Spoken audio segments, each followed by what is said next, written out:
5ই আগস্টে যেইভাবে ছাত্র জনতার অভ্যর্থনে যেইভাবে শেখ হাসিনা পলাইতে বাধ্য হয়েছে, পোলাও বিরিয়ানি খাওয়ার টাইমও পায় নাই, 45 মিনিট সময় দিয়েছে।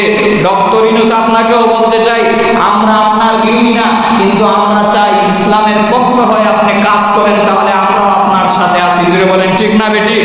যে কোনো সরকারি আসুক, বিএনপি হোক, জামাত হোক, আওয়ামী লীগ হোক, যে কোনো দলই হোক না কেন, জাতীয় পার্টি হোক, চরমোনাই হোক, যে কোনো দলই আসুক না কেন, সরকারের সাথে আমাদের কোনো বাধা নাই, কোনো বিপত্তি নাই। যদি ইসলামের আইন বাস্তবায়ন না করে, ইসলামের বিরুদ্ধে কোনো আইন করতে চায়, তাহলে